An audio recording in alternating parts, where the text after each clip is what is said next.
800 years ago, this man called Temujin, and better known as Genghis Khan, the king of the universe, managed to create the largest empire ever known in the history of humanity.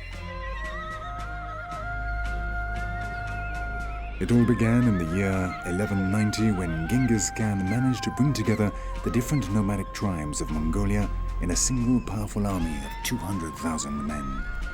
This and his undoubted military genius enabled him to conquer vast territories stretching from the Pacific to the heart of Europe and from northern Siberia to India, Iran and Turkey. His armies, relatively small, highly disciplined, extremely well coordinated and with innovative military skill and great mobility, were organized into tumans, a basic formation of 10,000 warriors on horseback. The Mongol hordes lived out in the field, and their battle tactics consisted of surprise attacks, charging at the enemy flanks and rear guard before launching heavy cavalry assaults. With the end of the Khan dynasty, a series of civil wars threw the country into confusion until in 1578 Buddhism was established as the form of government under the leadership of Altan Khan. 2 centuries later, Mongolia came under Chinese control until 1924, when, with the creation of the Soviet bloc, the country converted to communism and became a satellite of the USSR. With the arrival of the Russians, Mongolia underwent rapid changes, modernizing and industrializing. Buildings, bridges, roads, railway lines, factories and schools were constructed. And the nomads looked on in astonishment as virtually overnight, their country was transformed from a primitive feudal society to the progress of the 20th century.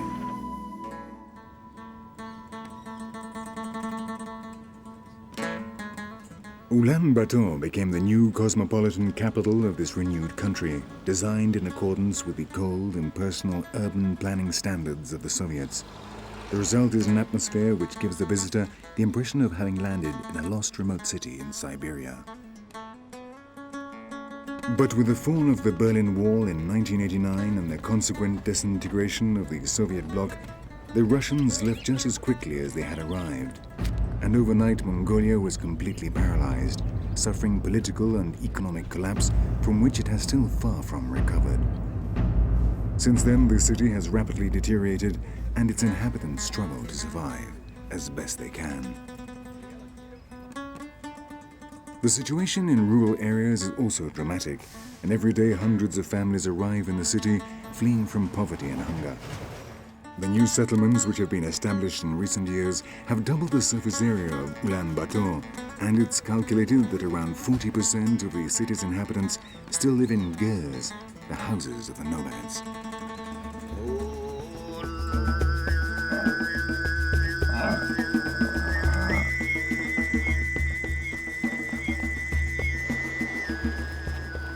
But in any case, and despite the great empires, invasions, civil wars, and political and social experiments, in the interior of the country, few things have changed since the time of Genghis Khan.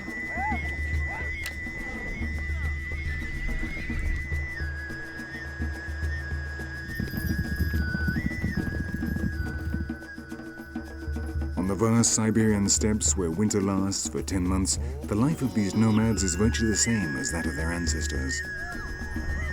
The horse is still their means of transport, and they continue to live by cattle rearing and hunting.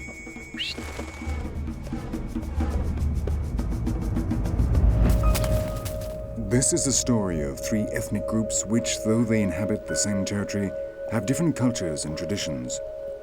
But with one common denominator, they are all heirs of Genghis Khan.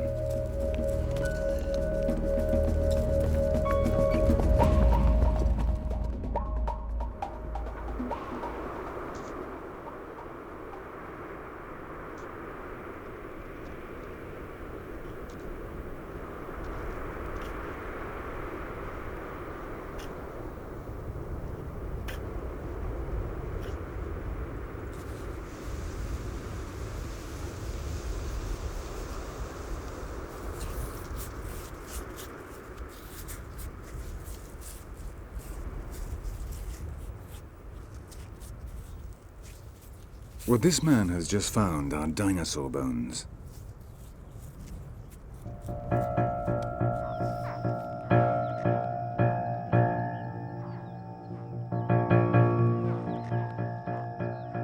Since Roy Chapman Andrews, whose life inspired the character of Indiana Jones, discovered the first dinosaur eggs in the Gobi in 1921, this desert has become a magnificent laboratory for scientists and paleontologists. With their excavations, they have been able to find answers to many questions, establishing, for example, that the dinosaurs disappeared from the Gobi as a result of avalanches and sandstorms at least 16 million years ago.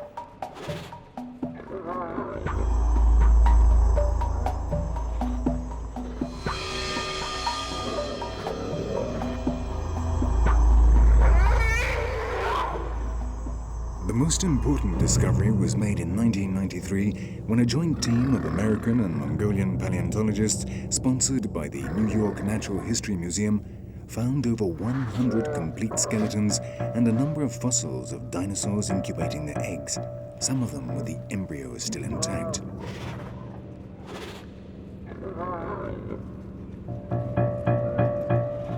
And though the majority of these finds are now on display in the major museums of the West, the Ulaanbaatar Natural History Museum is a magnificent place to find out more about these animals that lived on Earth 250 million years ago.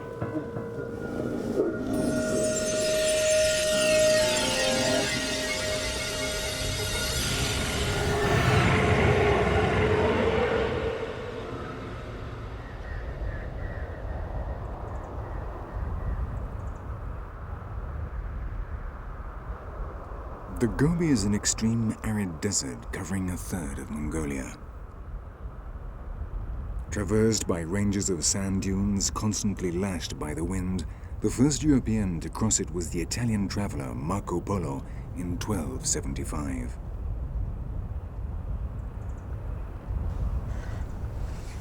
With temperatures of up to 50 degrees centigrade in summer, which generally fall to 40 degrees below zero in winter, life in the Gobi is harsh and difficult.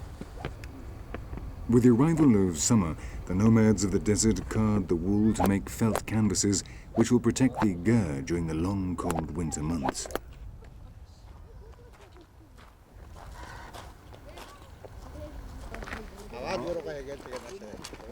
It is also a good time to collect and store camel excrement.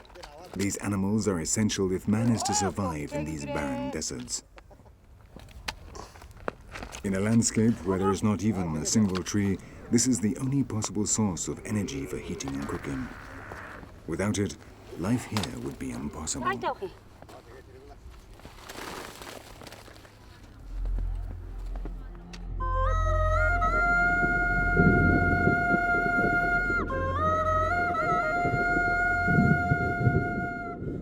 But every year with the summer storms, the Gobi gives a brief respite to its inhabitants. And for a few weeks, the miracle of nature returns to the desert, covering everything with a fresh green blanket of grass.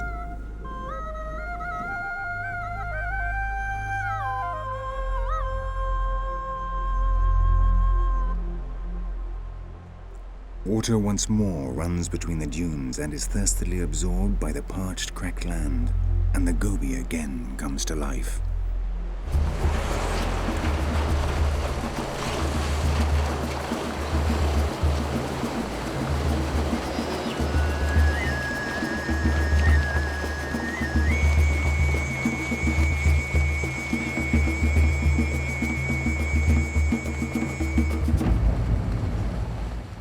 What, until just a few days ago, was simply stone and dust, now takes on the appearance of a lush garden, with all the variety of greens you could possibly imagine. The storks stop off here to regain their strength on their way to the cooler lands of the north, while in the Guramban Saikan Nuru Mountains, the almost exclusive domain of wild goats and scavengers, the ibex descend from the summits in search of food.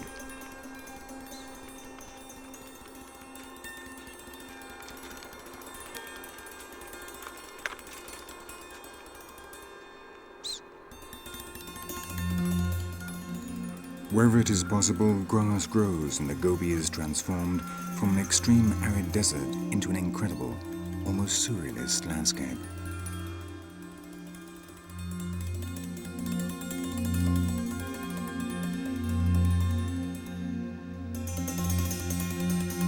Everyone wants to take advantage of this gift of nature while it lasts, and the desert is populated by humans and animals from the high steppes which surround the Gobi.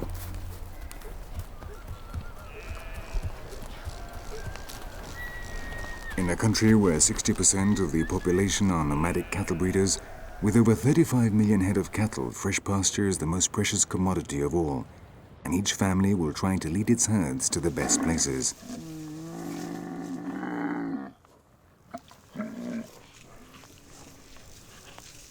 But here the camel continues to be king. It is by far the most valuable animal for the nomads and has been used by traders and travelers since antiquity. For these ruminants, now is the time to store energy, and their erect humps are evidence of this, an unmistakable sign that they are well fed. If they do not work, they can go for up to 10 months without drinking water, living on their accumulated reserves and losing up to 25% of their weight without suffering any consequence, because the water they lose is only from their body tissues and not from the blood, so the heart does not have to make any additional effort.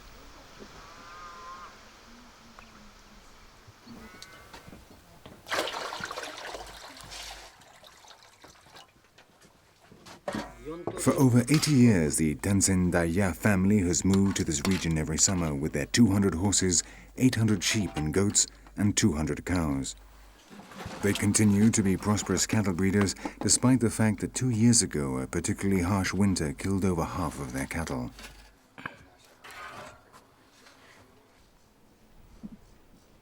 The Tansendaryá live in a camp composed of 4 gers, the traditional shelter perfectly adapted to the needs of nomadic life. It is cheap, large, can be put up and taken down very quickly, it is easy to transport, robust, cool in summer, and warm in winter. The gers always face south, and the entrance is painted in bright colors to ward off evil spirits. Inside, the stove, which also serves as heating, stands in the center, and around it the beds, a few pieces of furniture, and most of all the Buddhist shrine.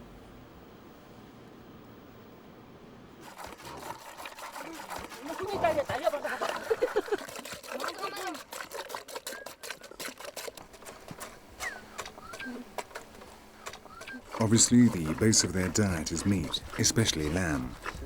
Milk is also an important ingredient of their diet. From it, they produce at least 12 different products, including erag, a drink they make only in summer from fermented mare's milk. This is very healthy and helps combat tuberculosis. They also drink agi, an alcohol made by distilling cow's milk, which they have been making for thousands of years.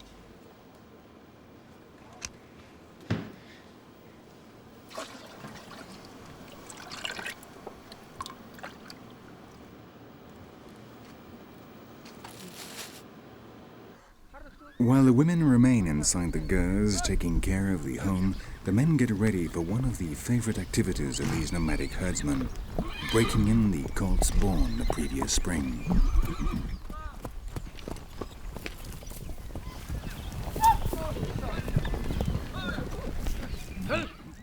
Under the direction of Ninten Pasara, the chief of the clan, the riders round up the horses, trying to make sure the untamed colts are trapped in the center so they can be caught using a pole.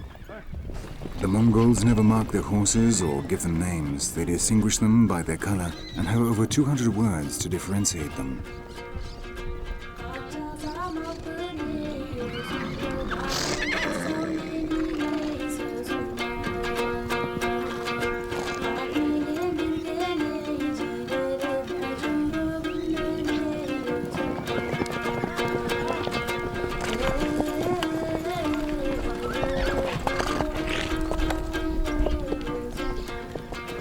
For them, the horse represents much more than simply an animal used for transport and carrying goods, which they began to tame 4,000 years before Christ.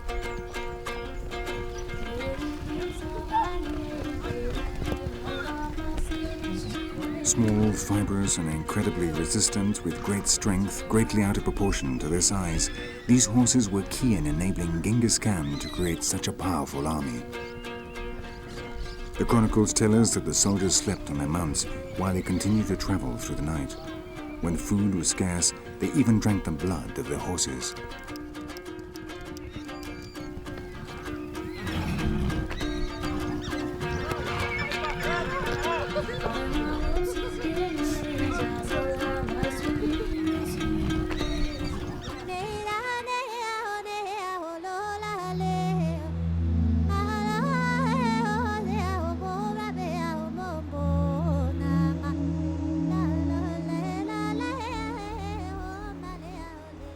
At the other side of the country, beyond the desert and the infinite steppes, along the border with Siberia, a vertical world rises up, dominated by Taiga.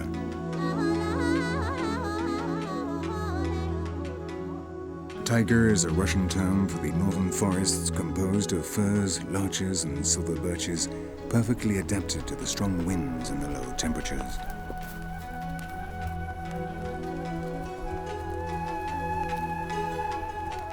We are in one of the most remote areas of Mongolia. Here there are no roads and settlements are connected only by the paths trodden by the nomads. At the end of the summer, the meltwaters from the mountains cover the majority of the surface of valleys and grasslands, making it extremely difficult to move the cattle from one place to another. For the Dahat, the inhabitants of these lands since the days of Genghis Khan, it is time to transfer the herds from the highlands to less demanding regions where they will spend the autumn.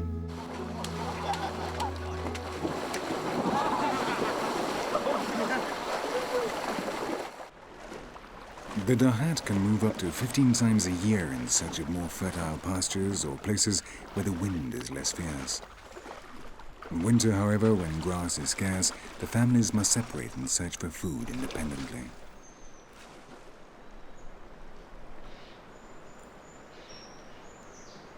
The only boat raft still remaining since the Russians left cannot carry all their cattle from one side of the river Tansendaryá to the other. But here time is not important, and while they wait, they chat and drink tea. If they cannot cross today, then they will do so tomorrow.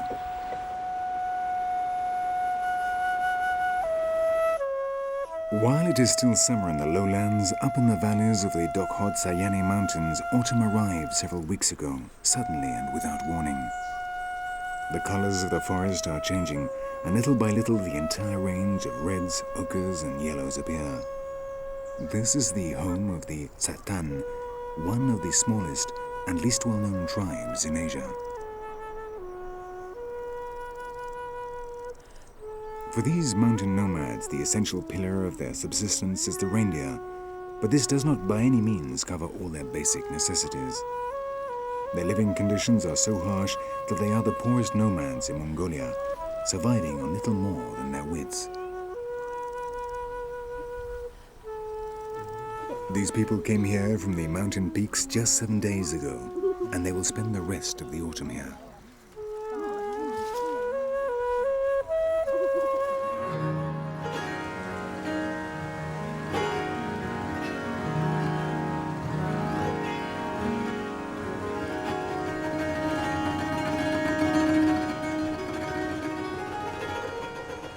Though it is only at the end of August, the first snows appear and gradually the forest is covered in a blanket of white.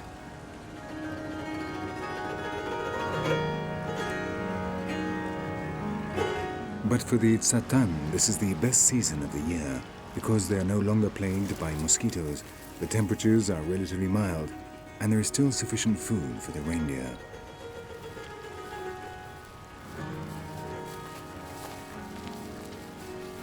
Their day begins with the milking of their animals. At this time of year, the reindeer are milked twice a day, and from the milk they make butter, a cheese called aurul, cream and yogurt. Smoked meat and wild berries complete their diet.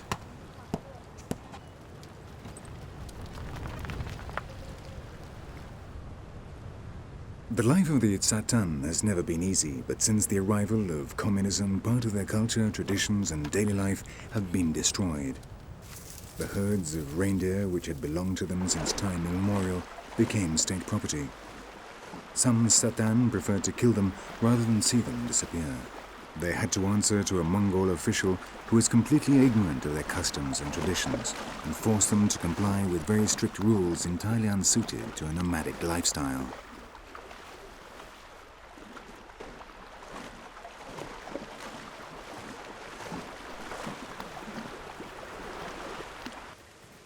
Once they have been milked, the reindeer are released and spend the rest of the day grazing in the mountains.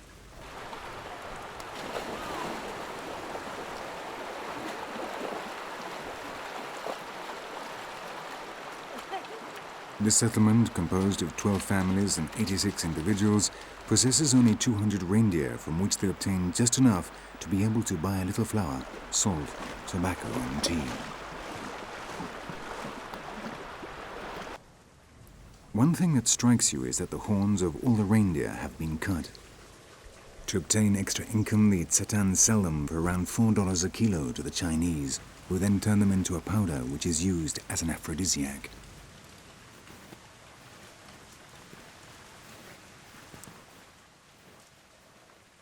While the reindeer peacefully graze up in the mountains, the families remain inside their tents, around the comforting warmth of the fire. And that, more or less, is their day. Gombo is the chief of the clan. He was born 55 years ago in the Russian Taiga, but when he was 6 years old, his parents crossed the border and settled in Mongolia.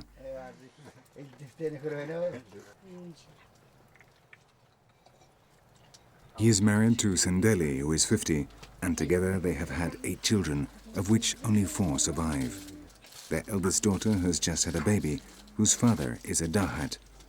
This is unusual among the Tsaatan, but in these desperate times they must seek to escape poverty, whatever way they can. Until just a few years ago, the women only married men from other clans, but of their same ethnic group. But as they now number just 200, the Tsaatan have begun to suffer from inbreeding, causing malformations and illnesses. The Mongolian government accuses them of sexual relations between cousins, brothers and sisters, and even parents and their children.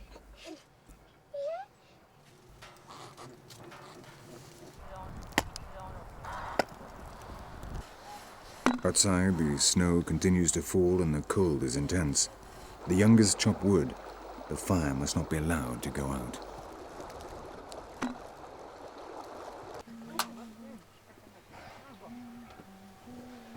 The Tsaatan, which literally means the reindeer people, are an ethnic group originating in Russia and Siberia, with their own language whose origin lies in Turkey.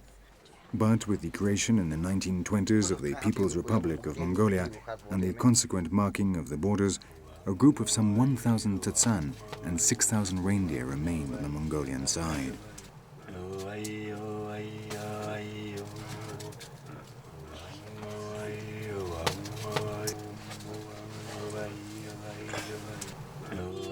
Between chaps and cups of tea around the fire, another day comes to an end.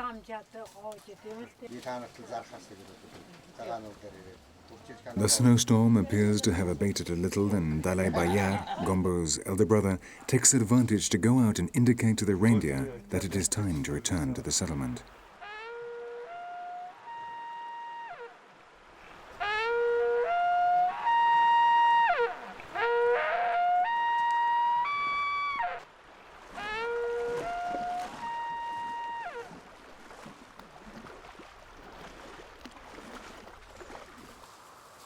When the sun goes down, the taiga will become the domain of the wolves, which systematically attack their herds.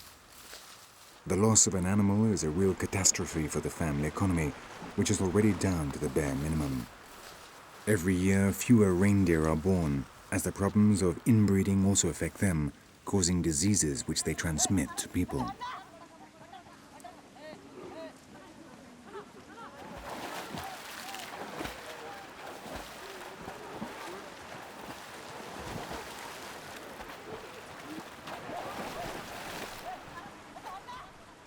With the return of the animals, the camp again stirs to life. Each family separates its reindeer from the herd in order to milk them and give them salt.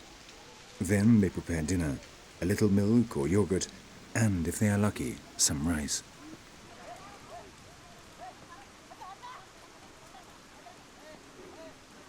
Tomorrow, the same routine, and if the weather permits, the men will go out hunting while the women and children venture into the forest to gather wild fruits and berries.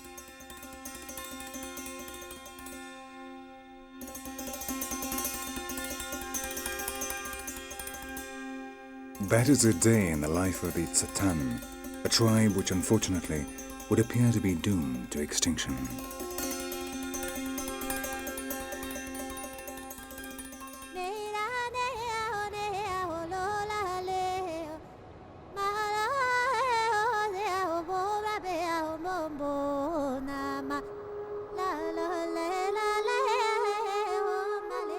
In the Altai range, winter has arrived with even greater force than normal, and at the start of October, a thick layer of snow already covers the mountains.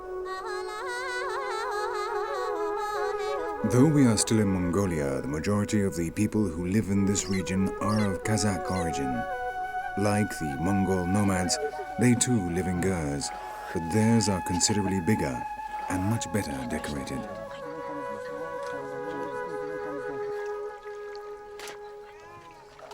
Despite the fact the land in which they live is extremely poor, the Kazakhs are prosperous herdsmen, and it's not unusual to find families with 1,000 head of cattle.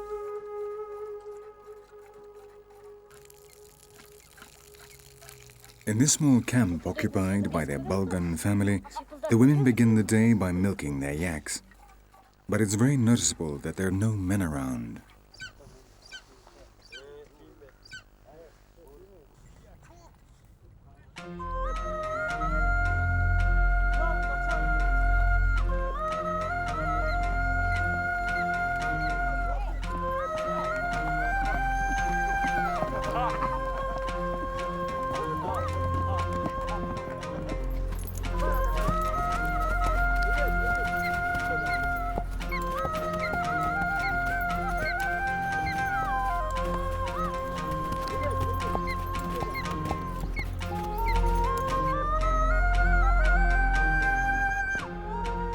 Nothing could be more exciting and enjoyable for a Kazakh from the mountains than to go out hunting with his eagle.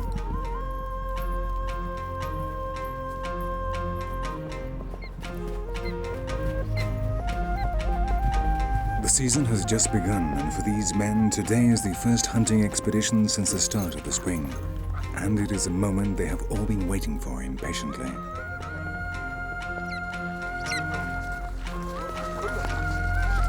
According to an ancient law, the hunting season cannot begin until the first snows of winter arrive, which is normally in the month of October.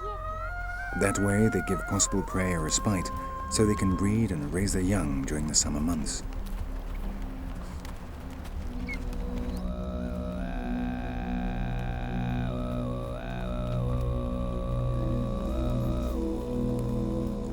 But if the snows take longer than normal to arrive, the hunters all go to see the shamans to pressurize them into making it fall.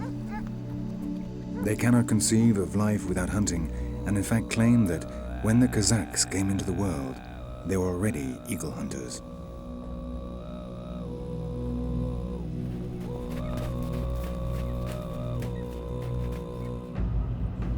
This tradition, which stretches back over 1,000 years, was inherited by the Kazakhs from their Turkish ancestors, and they were already practicing it when they first emerged as an ethnic group back in the 15th century.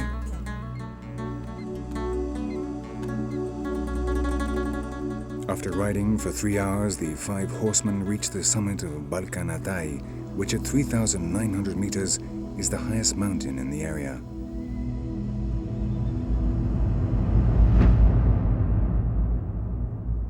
From here, they can look out over a number of valleys and nearby mountains. During the hunts, they prefer to move around the highest peaks and rarely launch their eagles from further down the slopes.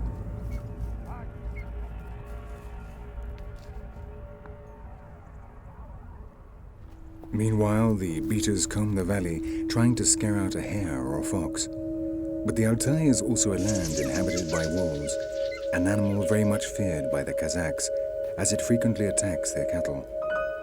If a wolf appears, the hunters all release their eagles together, even though they know it may suffer serious injuries or even death.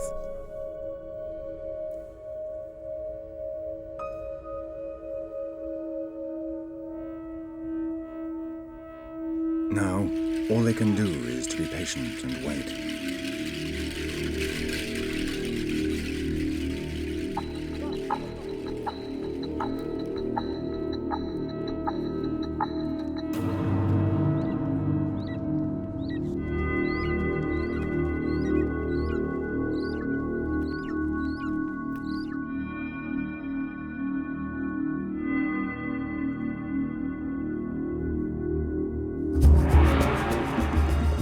A female fox has left her den, frightened out by the cries of the trackers.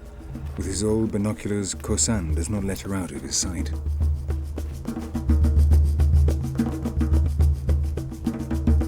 Meanwhile, Taiga has taken the tomaga, the hood of his eagle, and it begins to scan the horizon. The vixen continues to flee, desperately seeking somewhere to hide.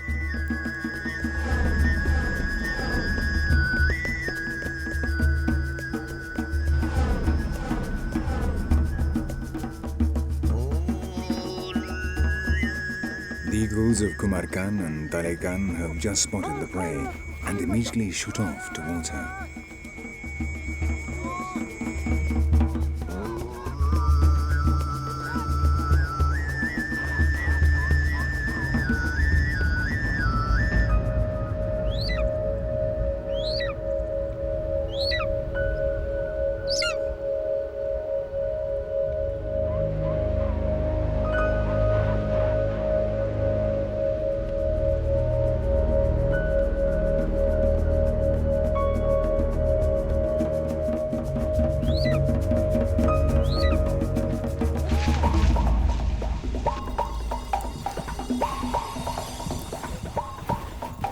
Taiga's eagle is the first to reach the vixen. Taiga sets off at a gallop down the mountainside in the hope of getting there before the precious fur of the prey is damaged, or before the vixen, fighting for her life, wounds his eagle. But miraculously, the vixen has managed to get free from the claws of her predator, and wounded runs off trying to escape, but she will not get far.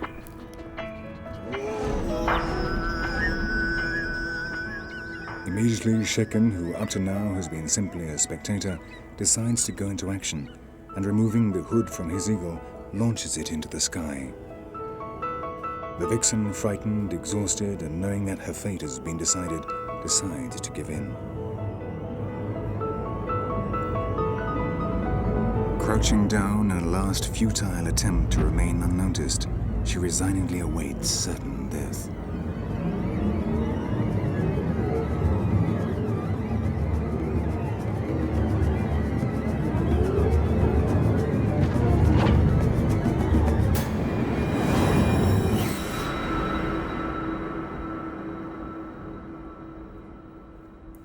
After immobilizing her rear legs, the eagle attacks the head of the vixen, paralyzing it with the tip of its claws, capable of applying pressure of hundreds of kilos per square centimeter. When Taiga catches up with the eagles, the vixen is already dead. Now he must free it from the claws, a by no means easy task.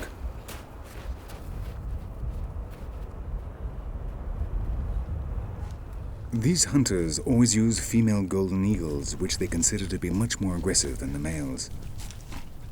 With a wingspan of some 2 meters and weighing 7 kilos, they possess two very important qualities when it comes to hunting. Their speed, they can reach up to 160 kilometers an hour as they swoop down, and their extraordinary sight, perhaps 8 times as acute as that of humans.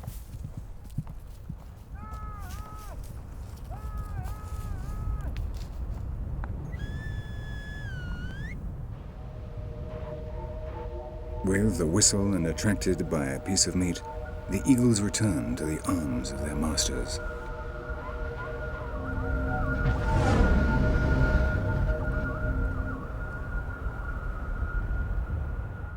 Taiga began to learn the noble art of hunting when he was just 6 years old, and in his family there has always been a great hunting tradition. Kumar Khan, his father, is one of the most respected hunters in the region, and for any family to have a hunter among its members is a sign of prestige and wealth. Only those who own many head of cattle can allow themselves the luxury of breeding and training eagles. In the past, it was a sport practiced in Central Asia only by the elite.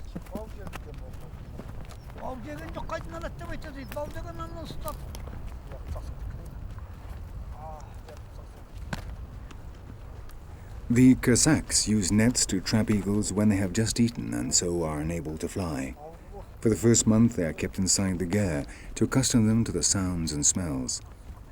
Then, for several weeks, they are trained so they maintain their balance on the arm of the rider as he gallops along. Finally, and most difficult of all, they are trained to return to their master after they've been released. From the time they are caught, they always remain close by him, even sleeping at his side.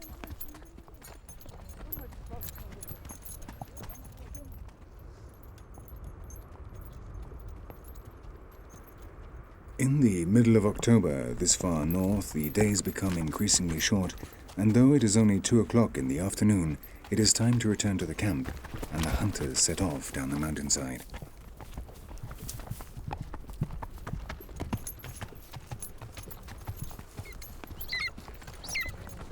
The sun rapidly sinks in the sky, and little by little the gentle colors of twilight envelop the peaks of Altai.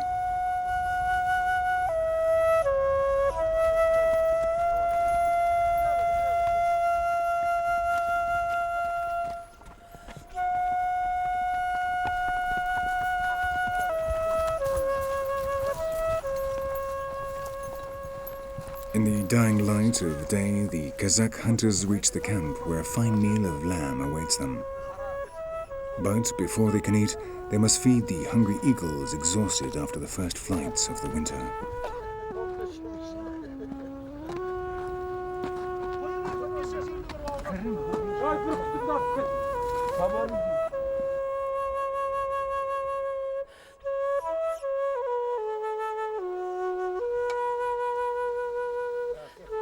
Kumar Khan, the master hunter, gives them cow liver to eat in a wooden bowl so they won't damage their beaks. Each one of these birds of prey can eat 2 cows in a single year.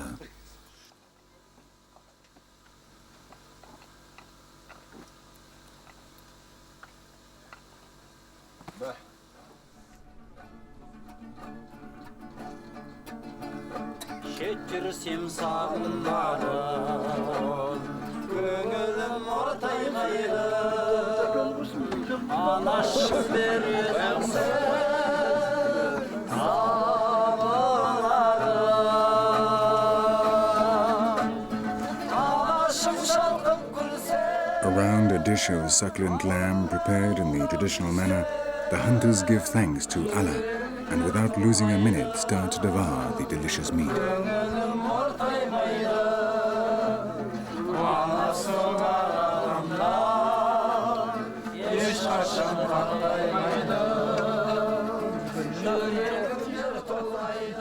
But tonight is a special night, and not just because they are celebrating the start of the hunting season. Tomorrow, the 5 friends will set out for Georgiok, a small settlement 4 days' ride away, where a group of hunters is going to meet for the first time to hold the competition. The rest of the family will pack up camp and move to their winter home.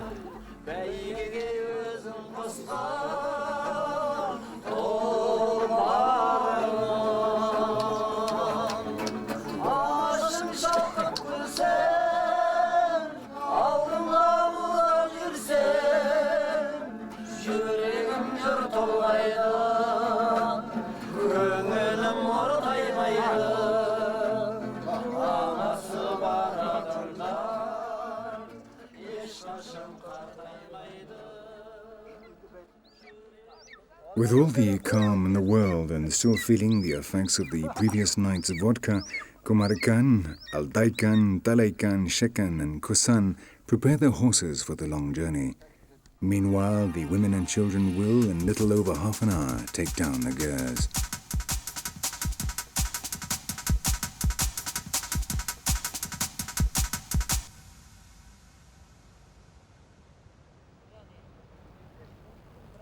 Unlike the other nomadic tribes of the country, the Kazakhs spend the winter in small houses made of wood and adobe in the lowlands, which make the temperatures of 45 degrees below zero, normal at this time of year, slightly more bearable.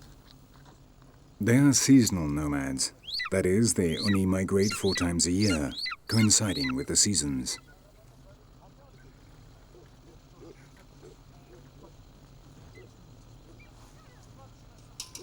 The 5 hunters are now ready to set out on their journey. They will ride for 6 hours a day, resting each night in the gers they find along the way. If all the nomadic tribes on Earth can be said to have one thing in common, then it is their hospitality.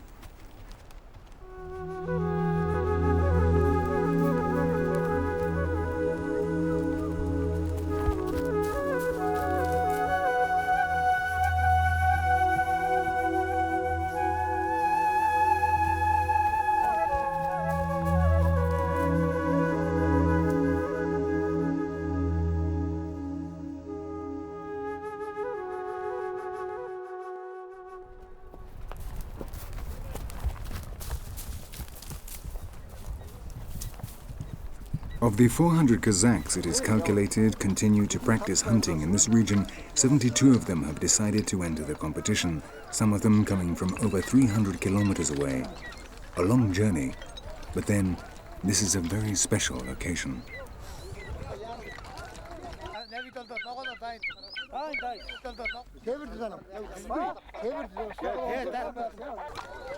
They all come dressed in their coats called Tsaatan and the characteristic caps of silk and wolf fur, which are called kepesh.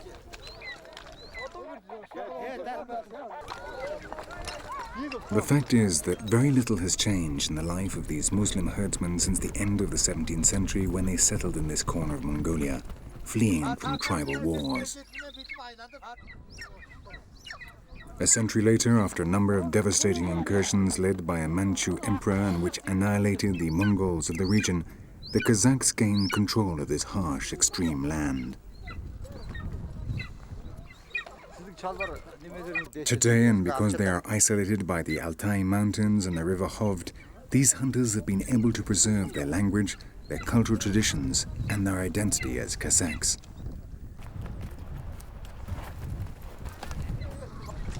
A common characteristic among them are the owl feathers that decorate their kepesh, the thin black stripes of which represent the verses of the Quran, a kind of lucky charm that protects them and brings them good luck during the hunt.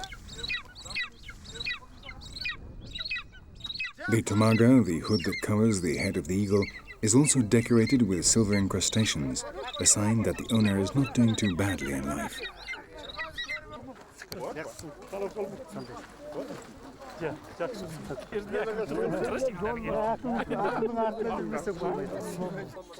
In a region as large as Belgium and with just 90,000 inhabitants, social occasions are rare, and so today is a magnificent opportunity to get together, to meet old friends and bring yourself up to date on other people's lives.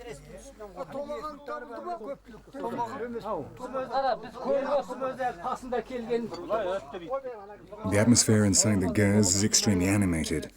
Gathered around in many different groups, the hunters recount 1,001 battles of their days out hunting. After all, though we are in a remote corner of the planet, they are hunters, and we all know what hunters are like.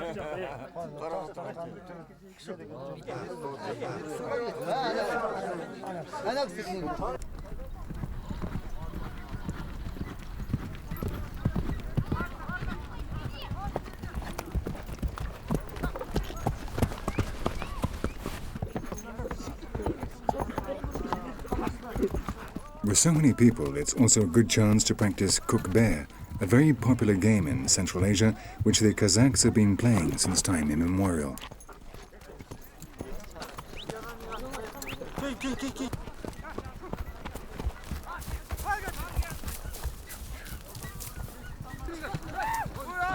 Banned during the Soviet era, cook bear has virtually no rules, though in each country it is played in a different way. The Kazakhs compete in pairs, and the entire game consists of getting hold of a sheep or goat skin. At the end, the winner leaves the skin on the ground for the other competitors to fight over.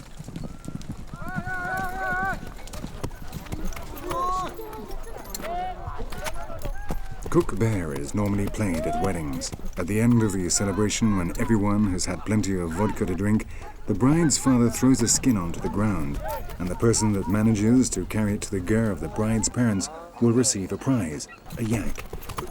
The difficulty is not just fighting against the other guests. Often the bride's house is so far away that the game can go on for several hours, but a yak is a prize well worth fighting for.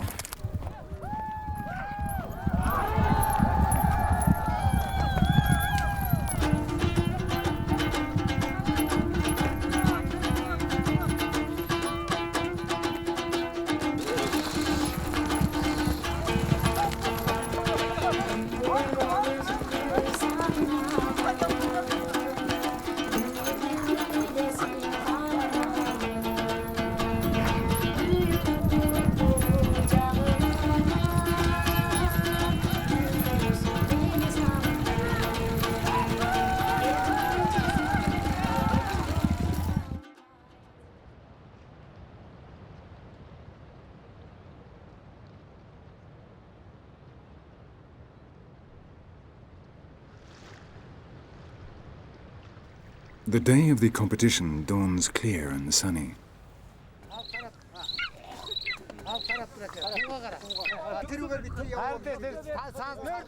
Since the first light of morning, the participants have been taking up their positions at the top of a hill.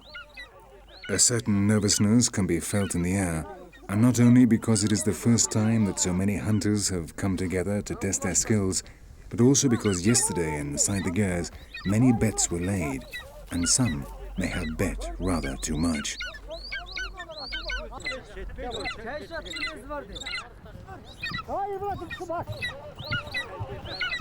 The first part of the competition consists of releasing the eagles one by one on the signal of a pennant towards a fox skin pulled along by a horse.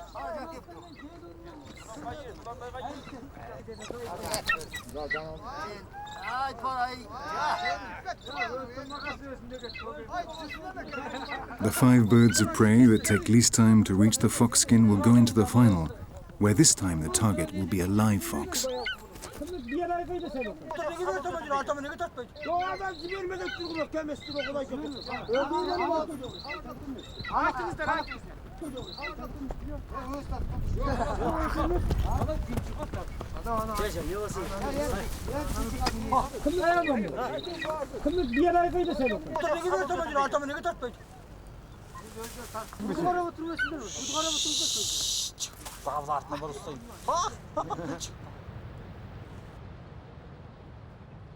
Evening is drawing in and the 5 finalists are ready for the grand final. Kumar Khan, the master hunter, is one of them.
The competition has ended and the participants go to collect their eagles.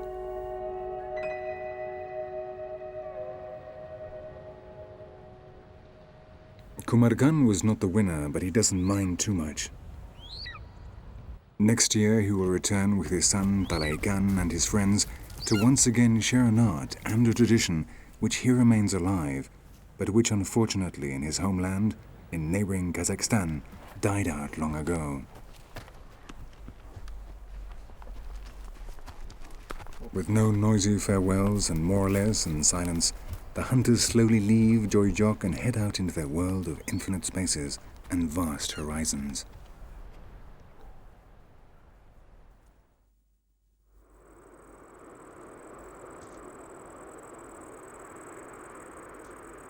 In the Gobi Desert in the middle of October, the grass is drying. For the Tansendaryá clan, it is time to gather up camp and set off towards less harsh lands in which to spend the winter.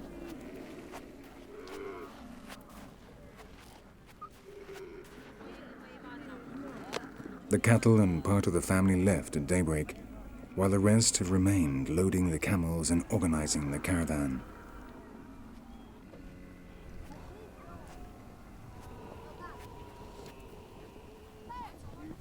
For 8 days they will walk, moving northwest to the edge of the desert. Then, at the start of spring, they will travel up into the highlands of the steppe, only to return later to the Gobi. That is what their ancestors did, that is what they do, and that is what their children will do.